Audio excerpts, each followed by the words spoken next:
ألف مليون مبروك تأهل منتخب مصر إلى الدور القادم من كأس العالم ودور 32. منتخب مصر في النسخة دي حقق أرقام وإحصائيات غير مسبوقة تاريخيا.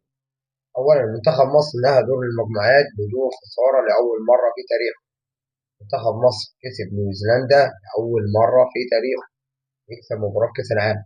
منتخب مصر سجل في مرمى نيوزيلندا ثلاثية لأول مرة في تاريخه يسجل 3 أهداف في مباراة في كأس العالم. منتخب مصر تعادل تعادلين كسب مباراة برضه لأول مرة في التاريخ يصعد كتاني مجموعة بفارق الأهداف اللي بان لمصلحة منتخب بلجيكا اللي كسب نيوزيلندا بخماسية مقابل هدف واحد. منتخب مصر أنا اتمنيت السيناريو ده إن إحنا النهاردة ما نخسرش، بس نتعادل وبلجيكا تكسب بسكور عشان خاطر إحنا نروح لقبل استراليا. لا، مش استضعافا لمنتخب استراليا، ولكن منتخب استراليا أقل المنتخبات. ليه بقى؟ إحنا لو صعدنا أول يا إما هنتصد في السنغال، ودي عقدتنا طبعا، إحنا عارفين في أفريقيا طلعتنا من كأس العالم، الموضوع أوفر خالص يعني. ثانيا، عشان إن شاء الله منتخب الجزائر لما يصعد، أنا مش عايز ديربي عرب واحتكاكات دلوقتي، إن إحنا والجزائر حبايب. فهو أسلم حل للمركز الثاني هنقابل استراليا، أما المركز الثالث لا قدر الله بعد الهدف اللي دخل فينا ده لو حسب، كنا هنروح في سكة فرنسا والحاجات اللي أعوذ بالله منها. احنا كده هنلعب منتخب استراليا، منتخب هناخد وليد معاه، منتخب من آسيا، المنتخب المرعب ومش المنتخب السهل أوي يعني. اللعب برجولة ونهدى عشان بيقولوا ميسي بينتظر. شابوه الكابتن حسام حسن ولاعيبة المنتخب، لعب بطولة عالمية. يعني عندك مصطفى شوبير يمسك الخشب بسم الله ما شاء الله، حارس كبير جدا.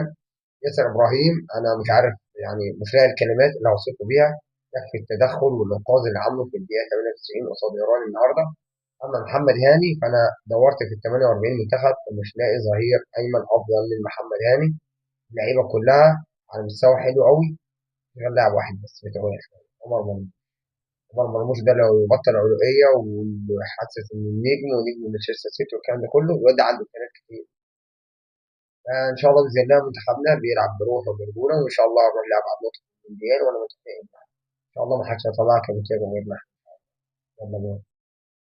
ألف مليون مبروك تأهل منتخب مصر إلى الدور القادم من كأس العالم ودور 32. منتخب مصر في النسخة دي حقق أرقام وإحصائيات غير مسبوقة تاريخيا. أولا، منتخب مصر نهى دور المجموعات بدون خسارة لأول مرة في تاريخه. منتخب مصر كسب نيوزيلندا لأول مرة في تاريخه يكسب مباراة في كأس العالم. منتخب مصر سجل في مرمى نيوزيلندا ثلاثية لأول مرة في تاريخه يسجل 3 أهداف في مباراة في كأس العالم. منتخب مصر تعادل تعادلين